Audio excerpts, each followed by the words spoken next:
Hello again. We're into week 5 of the college football season, and did we have some great games last weekend?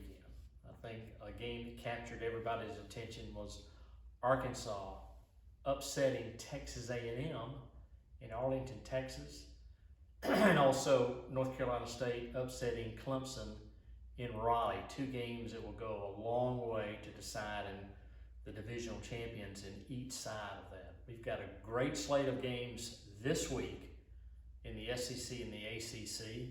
You've got 2 ranked teams butting heads. You've got Ole Miss traveling to Alabama, and you've got Arkansas traveling to Georgia. You also have Auburn traveling to LSU. Florida travels to Kentucky. I know that's always a tough place to play up in Lexington, and Mark Stoops has the Wildcats playing very well this year. And also the only really other conference tilt is University of Tennessee playing at Missouri. In the ACC, Boston College at Clemson. That's a huge game for that division. Boston College right now is undefeated. Really, Clemson can't afford another loss in the ACC, so a lot of eyes will be on that game, as well as Louisville at Wake Forest.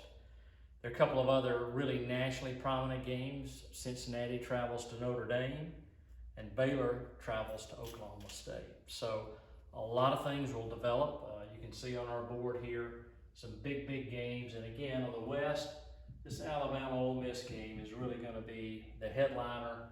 And now that Arkansas has really emerged as a national contender, that game in Athens will also be a very interesting game to watch.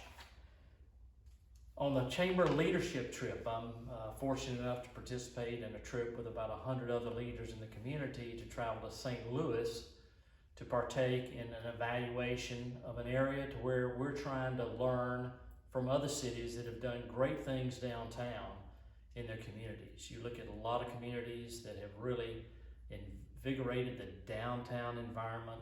I know we're trying to do these things here in Jacksonville, and there's no better way to learn how to move forward than to learn from others who've been very successful. So again, I'm very fortunate to be able to be on this trip to St. Louis, and I'm sure great things will turn out as a result of this trip.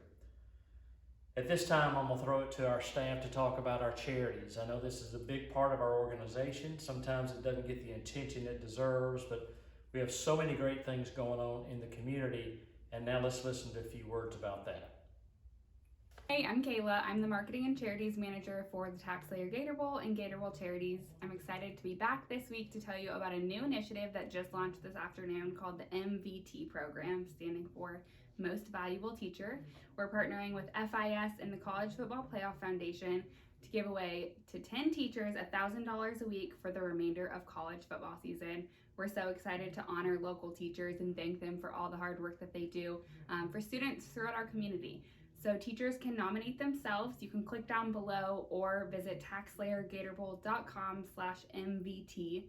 The deadline to apply is November 15th. However, we're gonna start drawing teachers next week. Once you're nominated, you're in the pool for the whole program for all 10 weeks. And we'll go surprise one teacher next week and find out who our lucky winner for the first $1,000 is. Again, that's TaxSlayerGatorBowl.com/MVT.